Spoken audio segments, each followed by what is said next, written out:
როლში ვთქვათ ვითარებაზე რომელშიც ვართ ახლა პოლიციის მხრიდან გატაცების შემდეგ თქვენ აღწერდით ამ კონტრასტს ორ რეალობას რომელშიც არის ვთქვათ ოცნება და რომელშიც არიან პროტესტის მონაწილეები რომ ჩვენ ვართ მშვიდობიან ბრძოლაში ისინი ძალადობრივში ჩვენ ვდგავართ ისინი გვცემენ ჩვენ პოსტერებით ისინი წამლის ჩასადებად გამზადებულები ასე შემდეგ ამიტომ უნდა მოვემზადოთ ახალ რეალობაზე გადასაწყობად რა არის ეს ახალი რეალობა ამის აღწერით დავიწყოთ სალამი და მადლობა ძალიან რთული რეალობა არის სინამდვილეში ჩვენ ერთმანეთს კი ვაგულიანებთ ხოლმე, მაგრამ სიმძიმე ძალიან უკვე ხელშესახები გახდა, ხო? იმიტომ რომ ყველანი ხვდებით, რომ ციხეში ვარ შემთხვევითობა არის, იმიტომ რომ აქციაზე ყველანი ვიყავით, შეიძლება ყველანი დავეჭირეთ, ხო? ვიცით, რომ სასამართლო აბსოლუტურად უსამართლოდ ექცევა ყველას, ვინც კი დაკავებულია. ჯარიმებიც მოდის უკვე სისტემის გარეშე. ვეღარ ხვდებით რატო აჯარიმებენ ერთ ადამიანს 10 ჯერ და ზოგს საერთოდ არც ერთხელ, ანუ ხვდებით, რომ ვიღაცა რაღაცას არჩევს და ესე ტარგეტირებულად ცდილობს ვიღაცები გათიშოს პროტესტიდან და ჯერ სისტემას ბოლომდე არც გაუშლია ფრთები საბოლოო ჯამში. სამწუხაროდ ბევრად უფრო მძიმე რამ არის წინ, მაგრამ ეს სიმძიმე არ გამომდინარეობს მხოლოდ ოცნების ნებისგან, რომ იყოს ბოროტი და მოძალადე, არამედ იმისგან, რომ როდესაც სახელმწიფო აღარ იმართება სამართლით, ბუნებრივად ჩდება ალტერნატიული ცენტრების სამართლის განხორციელების, ან მოქალაქეებს აღარ აქვს ნდობა არავის საერთოდ, ვინც შეიძლება რომ ან მას წარმოადგენდეს, ან მას იცავდეს. შესაბამისად პროცესები მოქალაქეებს შორის არის რაღაცნაირად მიშვებული, რაღაც ანარქიზმი შეიძლება აღწეროთ, ხო, ეხლა შორს ვარ ჯერჯერობით მაგ მდგომარეობიდან, მაგრამ სხვა რა არის, როდესაც ვხედავთ, რომ რაღაცა თანამშრომლები იჭერენ ადამიანს და მოქალაქეებს ერთმანეთის გარდა არავინ არ ყავთ დასაცავად, ხო, როდესაც პატრულის თანამშრომლები სადურეკავთ. ხო, ანუ როცა პოლიცია გვიტაცებს, ვისურვებთ. ეგ არის ყველაზე კატასტროფული, რომ სახელმწიფომ ვინაიდან იცის, რომ დგას მხოლოდ ძალოვანებზე, რაღაცნაირად ის, ვინც უნდა აკონტროლებდეს ძალოვანებს, არის გამდგარი გვერდზე. და ეს ბოჟაძის განცხადება იქნება თუ ვოლსკის განცხადება ძალიან ლოგიკურად გამომდინარეობს იქიდან რომ მათ აღარ აქვთ ფუნქცია იყვნენ ძალაუფლების მატარებლები. იმიტომ რომ ერთი მხრივ ძალაუფლებას მთელს აკონტროლებს ბიძინა ივანიშვილი, მეორე მხრივ ის ამ ძალაუფლებას ახორციელებს ძალოვანების საშუალებით. ამიტომ პარლამენტარი როგორც ასეთი აბსოლუტურად უძალო არის დღეს და ამიტომ ერთ-ერთი რაც დარჩათ არის სულელური განცხადებები, რომლებიც რაღაცნაირად ამ რაღაც არსებულ სისტემას ისე აღწერს, რომ არაფერი ისეთი არ თქვას. ეშინიათ თავადაც რომ ძალოვანებს არ აწყენინონ. იმიტომ რომ ვიცით რომ ძალადობაზე ღირსების ორდენებით არიან დაჯილდოებული ის ხალხი ვინც პასუხისმგებელია საკუთარი მოქალაქეების დასისხლაზე და ეხა პარლამენტარი რა თქმა უნდა ვერ გაბედავს ამას, იმიტომ რომ პარლამენტარსა და მის უშუალო ძალაუფლებას შორის დგას ასევე ეს ძალოვანები, ხო? ამიტომ კატასტროფული ვითარება არის, ძალიან ბუნებრივად ეს ყველაფერი სამწუხაროდ მიგვიყვანს უფრო მეტ ძალადობამდე. იმიტომ რომ თუ არავინ არ აკონტროლებს იმას, ვინც უნდა აკონტროლებდეს სხვას, კონტროლი უბრალოდ აღარ არსებობს საერთოდ ქვეყანაში და დროის ამბავია, რომ ეგ ძალოვანები მოითხოვენ მეტ ძალაუფლებას. ამაში გულისხმობ მაგალითად ფულს. იმიტომ რომ ღირსების ორდენი ერთ-ერთი არის მხოლოდ, მაგრამ ვის აინტერესებს ღირსების ორდენი, ისეთი ადამიანისგან გადაცემული, რომელიც თავად არ წარმოადგენს ღირსებას, ხო, ან რომელსაც თავადაც კი ეგ ძალაუფლება აქვს ნაჩუქარი და არა პრეზიდენტს გულისხმობ ამ შემთხვევაში. თვით გამოცხადებულს, შესაბამისად თავადაც იციან, რომ ეს უბრალოდ რაღაცა მედლებია, რომელსაც არანაირი ფასი არ აქვს, მათ ჭირდებათ უფრო მეტი.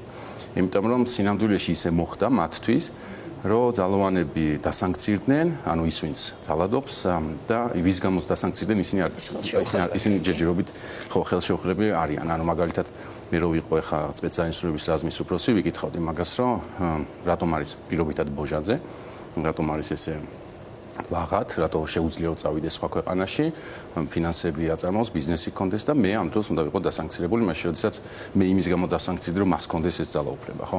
ამიტომ ხვალდაზე მიადგება ბოჟაძესაც და მიადგება ყველა იმ ბიზნესს, რომელიც მისთვის მომხიბლალი იქნება, ხო? და ეს ფაზავკოვისთვის უფრო მეტ სირთულეს შექმნის. ჩვენთვის ყველასთვის და მაგ ტოტალურ ძალადობაზე ვსაუბრობთ უკვე ამ შემთხვევაში სამწუხარო ის არის რომ არქეოლოგია რაღაცნაირად ისე რომ ჩავყვეთ აბსოლუტური ძალაუფლება როგორ ყალიბდება ის ყოველთვის ყალიბდება და ხურდება უშუალოდ პოლიტიკურ ოპონენტებს. ანუ ჰიტლერია სტალინია რა თქმა უნდა ჯერ პირველი თარტყმის ქვეშ მოდიან უშუალო პოლიტიკური ოპონენტები, მაგრამ მე უკვე ყველას ეხება და ყველაზე სამწუხარო ის არის რომ ჩვენ ყველამ ვიცით ეს წაკითხული გვაქვს ევროპაში წაკითხული აქვს, მაგრამ იგივე შეცდომას უშვებენ. ახლა მე რომ მკითხო ტრამპთან მიმართებაში ან რუსეთთან მიმართებაში და შესაბამისად სამწუხარო არის რომ მოგვიწევს ამის გავლა, გულისხმობ იმას რომ კი მოგვიწევს ჩვენ ალბათ უფრო მეტი რეპრესიის ატანა მაგრამ დარწმუნებით ვიცით, რომ ჩვენს გვერდზე საკანში აუცილებლად იჯდება ის, ვინც დღეს ახლა არის, ვისაც გონია, რომ არ ეხელს შეუხებელი. კი ბატონო, აი ეს უკრაინის თემა, აი როგორ გავლენას ფოკუსში არის ხომ უკრაინა, ზელენსკი და ტრამპის განცხადებები. რა ტიპის გავლენას ახდენს ჩვენს ქვეყნის შიგნით მიმდინარე პროცესზე? თან ამას აქვე დავამატებ ოცნებასთან, ოცნების პროპაგანდისტები, რომლებიც ასეთი ფორმულირებით იყენებენ, რომ აი უკრაინის დამარცხება ჩვენი გამარჯვება იქნება. ერთადერთი, ვისაც შეუძლია თქვას, რომ უკრაინის დამარცხება არის ჩვენი გამარჯვება, არის ის, ვინც აწარმოებს რომს უკრაინასთან და ეს არის რუსეთის ფედერაცია. შესაბამისად, ყველა ქართველი, ვინც ამბობს, რომ უკრაინის დამარცხება შეიძლება იყოს მისი გამარჯვება, გულისხმობს, უბრალოდ სხვა ვარიანტი არ არსებობს, რომ ის არის რუსეთი. რუსეთის მხარის, ამიტომ ქართველი პროპაგანდისტები ესენი არ არიან რუსი პროპაგანდისტები სინამდვილეში, რომლებიც ახორციელებენ რუსეთის ინტერესებს ატარებენ საქართველოში. როგორც ორჯონიკიძეს და სტალინს არ მოვიაზრებთ ჩვენ ქართველებად, ისე არ მოვიაზრებთ ხო, ანუ აბსოლუტურად შეუძლებელია მაგ კონტექსტში ეგეთი რამე თქვა საერთოდ, ხო, უკრაინის დამარცხებასთან დაკავშირებით.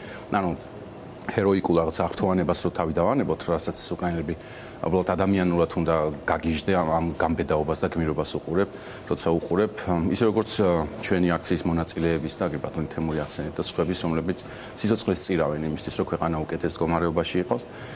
და აი ამ ყველაფერს რო უყურებ, ის რაც ყველაფერი შეიძლება აღთხოვანების ის იყოს, ღირსი იყოს ლიტერატურაში, ფილმში თუ რა ვიცი, ნებისმიერ ამბავში, როცა ამას აკნინებ და წარმოაჩენ როგორც სისუსტეს ან რაღაცა სიგიჟეს, ნუ არასწორ მხარეს ხარ არა მარტო რაღაცა გეოპოლიტიკური თვალსაზრისით, არამედ მორალური თვალსაზრისითაც, ადამიანური თვალსაზრისითაც, ხო?